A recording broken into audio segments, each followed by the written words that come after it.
Isabel, Janaína, parabéns, atrasado. Regiane, Morgana, Nara, Isabel, Graciela, Neuza, bom dia. Olha, a paisagem diferente novamente. Pois é, tem que ser assim mesmo. Eu não, enquanto eu não estiver no novo corpo, eu tenho que me deslocar. Mas quando nós lá no céu, na eternidade, tivermos no corpo espiritual, não vamos precisar de carro, né? Teremos um deslocamento assim, ó, que nem o pensamento, viu? Então, meu bom dia, clique aí para os seus amigos, familiares, convidando, tá? E com isso estaremos unindo forças, unindo visão espiritual, unindo comunhão também. Pois quando o povo pensa da mesma maneira, que são unânimes, a gente combate as coisas estranhas. Mas quando há divisão, quando há individualismo, quando há egoísmo, quando há apenas interesses pessoais, aí fica difícil caminharmos junto. Eu estou aí como quebra-galho por causa da situação. Por isso que torço para que esse tete-a-tete com vocês seja lá no santuário que mais gente possa aproveitar. Beleza?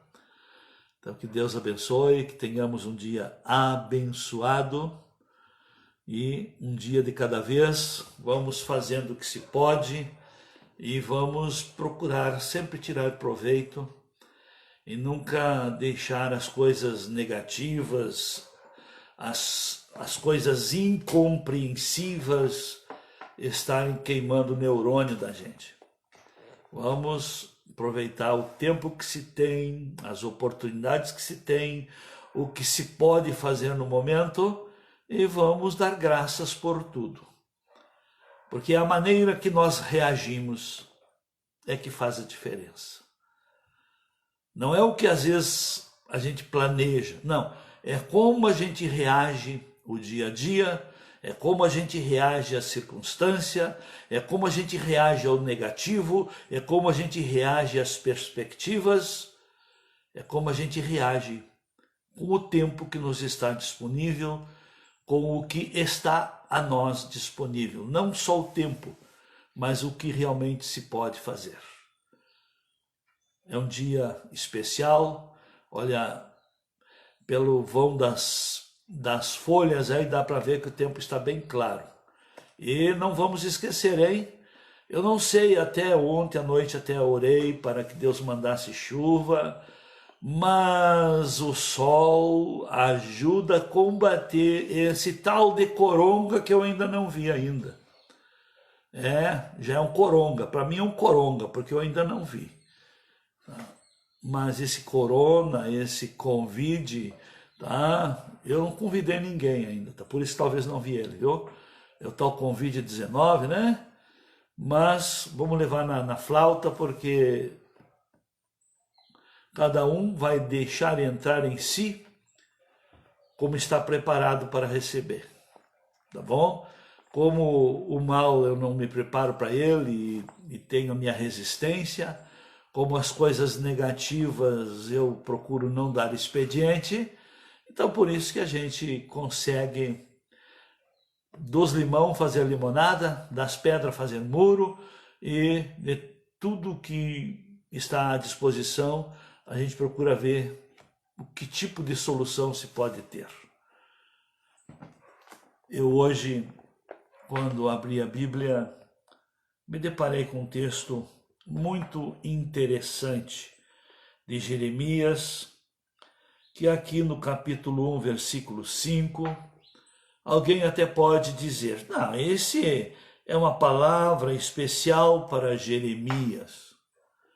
O que é que Jeremias tinha que nós não temos? Eu acho que nós temos privilégios maiores, oportunidades melhores e condições também, para também cumprirmos o propósito divino para o qual fomos criados. Em Jeremias 1,5 diz assim, antes, o Senhor falando para Jeremias, e eu passo essa palavra para cada um de nós. Assim diz o Senhor, antes que eu te formasse no ventre materno, eu te conheci. Antes que saísse da madre, te consagrei. E te constituí profeta às nações. Todos esses predicados, essas capacidades, todos nós temos. Todos. Porque antes de sermos formados, foi criado um projeto, foi feito o projeto, o plano divino. Deus nos designou. Deus não nos criou e depois olhou. Para que o Neuci vai servir? Para que o Nicolas vai servir? Para que a Aline vai servir? Então eu vou fazer o projeto dela, o dele. Isso é coisa para inglês ver. Isso é coisa da falsa religiosidade. Isso é coisa de uma mente racional que não crê nos desígnios de Deus. Que não crê e também nem se submete ao desígnio divino.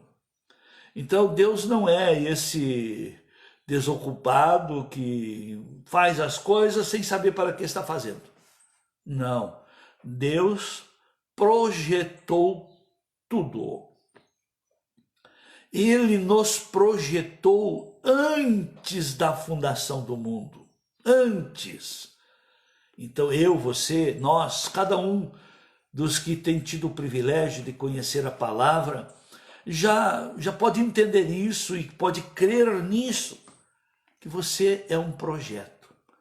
Tem 3 coisas que identificam que nós somos especiais, sim.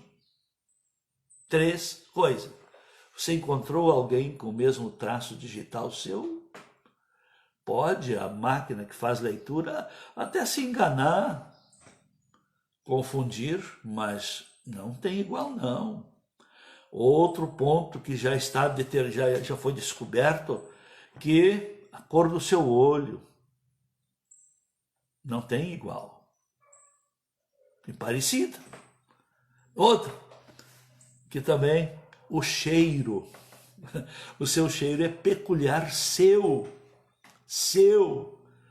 Já que os nossos cientistas, que é recém agora, depois que os cachorros ensinaram, eles descobriram que o cheiro de cada um, para uns o olor, para outros o odor, mas é cheiro, né? Tudo é identificado pelas narinas, né? Então, olha os cachorros, né? Tem muitas histórias lindas aí de o dono ou o cachorro ser roubado, ou o dono ter desaparecido e 20, 30, aliás, não tanto, né? Mas 10 anos, porque o cachorro, se não me engano, a média dele é 15 anos, passa um pouquinho mais, mas o cachorro ter visto ele quando era novo, e depois, de velho, o próprio cachorro identificou pelo cheiro, porque o cachorro não fala. E primeiro ele cheira você, e pelo cheiro que sente de você, ele tem a aproximação ou o afastamento. Ele identifica você. O nosso próprio cheiro também revela o nosso estado emocional. É verdade, 3 coisas peculiares que você tem, que é só seu, que eu tenho, que é só meu. A evolução criou isso. O Big Bang criou isso. Conte para outro. Todas essas coisas, cada dia, fortalecem mais a minha fé. todas essas coisas a cada dia me leva a dizer: a Bíblia é a palavra de Deus, e a palavra de Deus é verdadeira. A palavra de Deus, nela está o poder. E olha uma coisa interessante aqui, que o Senhor, então, quando tem essa intimidade com Jeremias, mesmo ele sendo uma criança, mesmo ele sendo bem jovem, ele diz assim: antes que eu te formasse no ventre materno, eu te conheci, pois eu tinha o projeto para o teu futuro. Antes de você ser gerado, já havia o projeto para a sua vida. Antes de você conhecer o MBCV, Deus já tinha o projeto, já estava projetado lá no projeto de Deus, na ficha técnica de Deus com respeito à sua vida. O que você deve fazer, no que você deve se inteirar, se entrosar, ser participativo. A palavra de Deus é linda. É linda, mas quando a pessoa não quer o projeto de Deus, acha que o projeto do diabo é melhor, é que nem a história que muitos já ouviram, né? Assim como o que a pessoa faz é uma semeadura, e tudo que a pessoa semeia, ela colhe. Eu ouvi uma brincadeira, um sonho, né? Mas isso aí tudo é para a gente refletir sobre verdades e sobre lei de semeadura. Um político sonhou que tinha morrido. E ele teve o privilégio de escolher se queria ir para o céu ou para o inferno. Ele casualmente, ele foi no céu primeiro. Mas viu a coisa lá, era bonita, mas era monótona. Diz ele, né? Mas como ele tinha o privilégio de escolher se queria ir para ficar lá no céu ou queria dar uma conhecidinha no inferno, não, eu vou dar uma conhecidinha, vou descer até o inferno e ver como é que é lá. E chegou lá, ele gostou muito, porque lá estava do que ele gostava, estava as festanças, estava muitos amigos, estava bebidas, mulheres, todo tipo de ilusão e programações de carne. E o diabo bem faceiro recebendo ele. Olha aí, o povo que está aqui.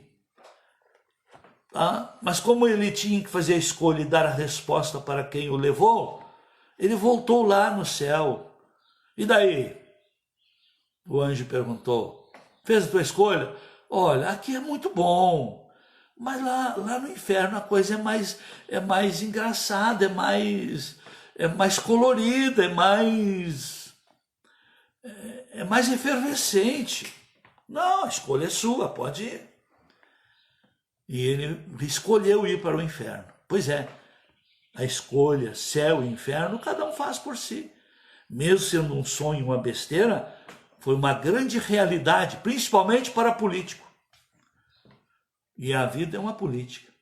E a maneira que você administra a sua vida é a sua política também. Então ele desceu até o inferno porque já tinha tomado a decisão de ir lá. E chegou lá, ele não viu mais nada daquilo. Não viu mais os amigos, não viu mais as festas, não viu o diabo como um excelente recepcionista querendo agradar a todos. Não. E aí perguntou: e daí, diabo? Que isso? Eu tive aqui ontem e aqui era uma festança. Ontem eu estava de campanha. Exatamente. Por que o político teve esta visão de realidade, de futuro? Porque o político, quando está em campanha, ele promete o que ele não dá, ele vende uma imagem do que não existe. Essa é a realidade da vida. Então, tome cuidado, saiba escolher, tanto ir para o céu quanto ir para o inferno, são escolhas pessoais. Mas voltamos aí com este jovem, com este pequeno, que desde pequeno Deus já tinha o projeto e diz: antes que eu te formasse no ventre materno eu te conheci, e antes que nascesse, antes que saísse da madre, te consagrei e te constituí profeta das nações. Todos nós fomos gerados, projetados, e todo o projeto está dentro. Se Jeremias não tivesse encarado, seria como qualquer um contemporâneo seu, que nada tinha saído para fora. E as nações não teriam conhecido os desígnios de Deus. Toda a riqueza, toda a solução, até mesmo aquilo que se precisa para a vida, todo o preparo, a capacidade para se vencer na vida, antes de sermos formados, faz parte do desígnio. Toda aquela capacidade, sabedoria que cada um precisa para vencer na vida, faz parte do plano de Deus para você. Mas eu pergunto, quantos têm crido nisso e oportunizado para si mesmo tirar para fora as coisas divinas que fazem parte do chamado, que fazem parte do seu chamado à existência, que fazem parte do seu chamado a um propósito divino para ser implantado aqui na terra? Que Deus ilumine os seus olhos. Por isso que Paulo orava pela igreja aos Éfesos, para que aquela igreja, aqueles irmãos, tivessem os seus olhos espirituais iluminados para entender, para ter essa visão, a visão da grandeza de Deus, do poder de Deus, a visão da vocação que estava dentro de cada um, mas até mesmo vocação é dado como semente. E aquela semente que não é desenvolvida como cultura, continua uma semente.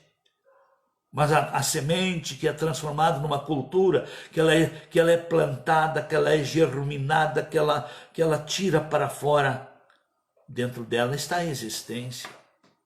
Dentro de você está a existência do reino de Deus. No seu espírito está o reino de Deus, pois é o seu espírito que se relaciona com o Espírito de Deus. É o seu espírito que é aquela luz que acusa sua consciência. Isto é certo, isso não é certo. Que mostra os limites e que até tem um stop que diz: não tem paz daí para frente. A paz é aquele sinalzinho. Para aí. Perdeu a paz? Pare. Não ultrapasse. E a paz é o árbitro divino para nós sempre andarmos, não ultrapassando limites, não quebrando princípios, não ficando aquém, mas também não indo além. O Senhor diz: eu te consagrei e te constituí como profeta às nações. Todos nós somos profetas, sabia?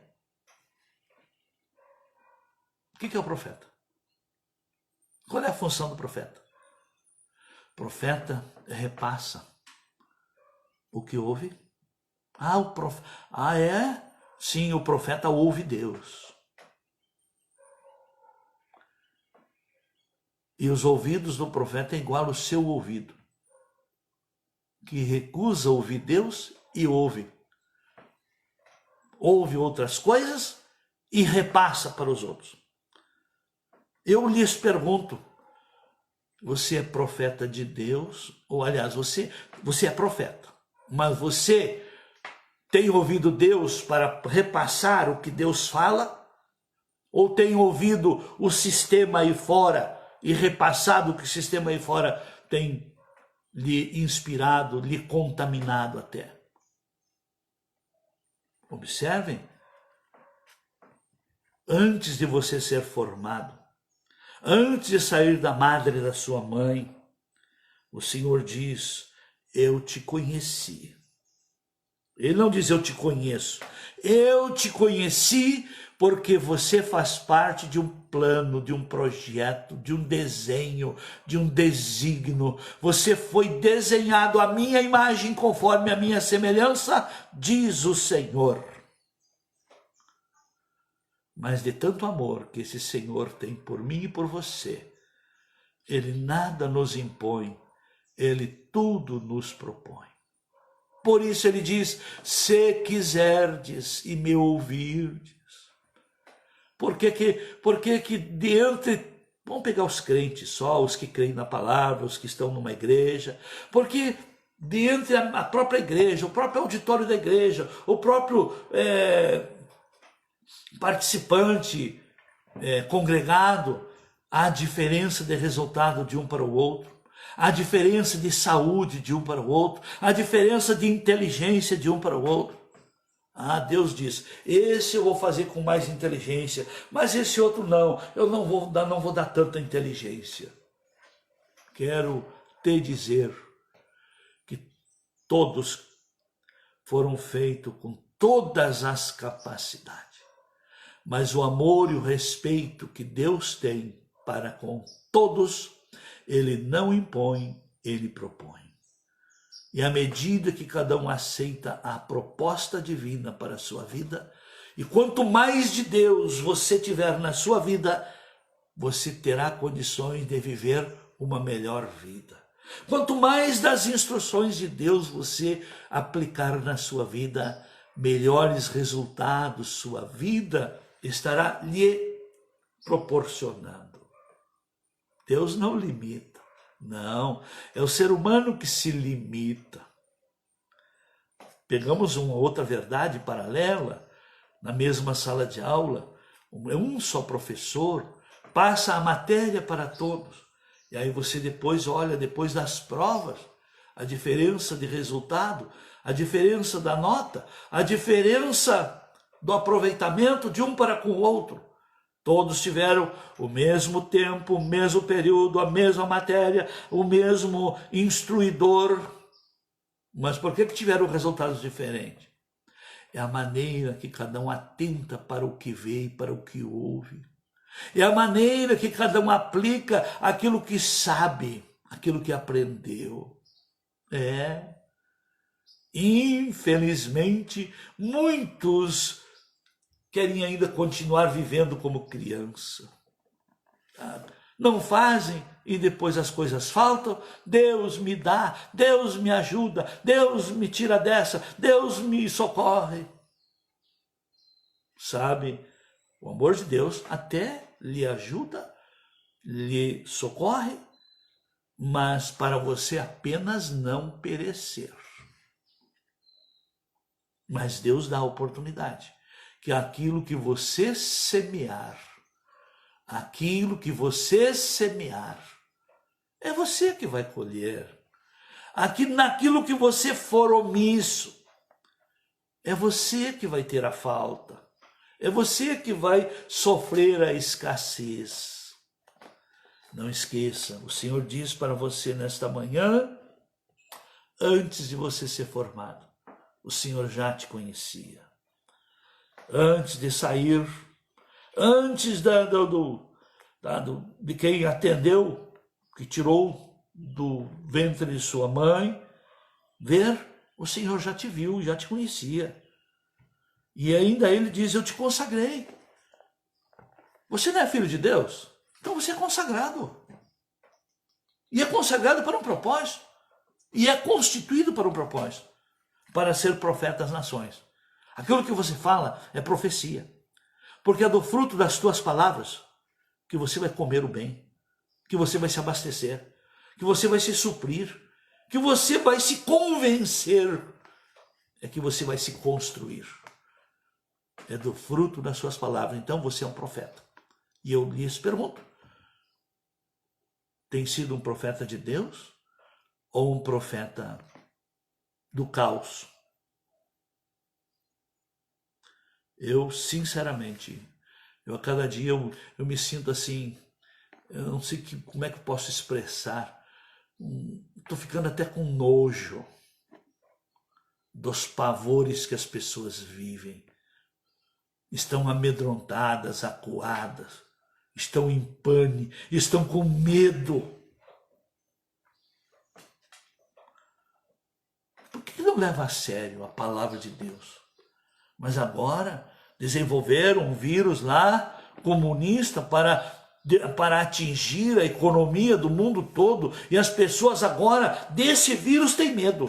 Por que você não leva a sério a palavra? Deveria ter medo das consequências da desobediência a Deus. E isso parece que ninguém leva a sério. Eu quero dizer, o máximo que esse coronga pode fazer é levar à morte, mas quem está em Cristo não morre. Mas a desobediência a Deus e a rebeldia contra Deus leva à morte e ao inferno.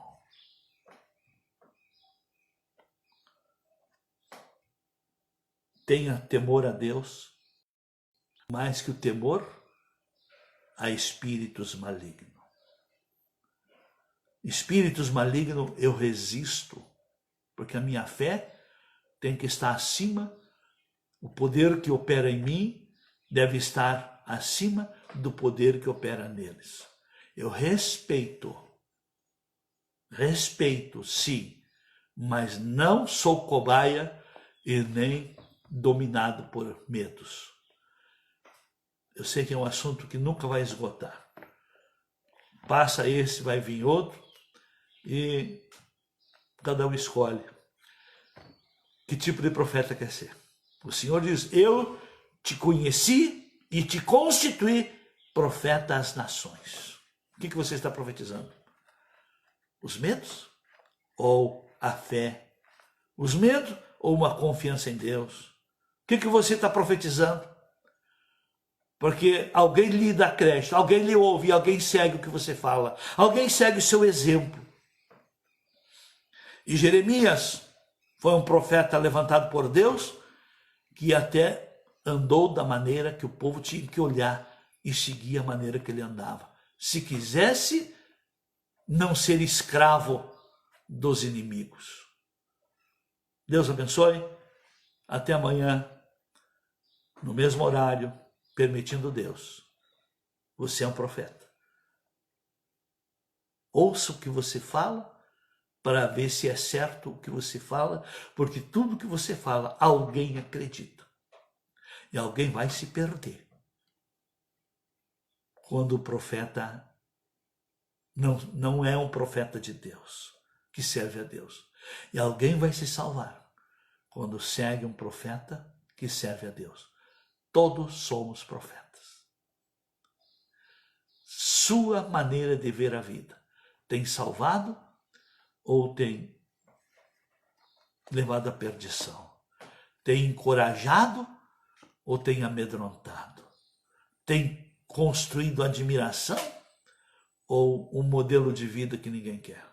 Que Deus tenha de nós misericórdia. Deus abençoe. Até amanhã.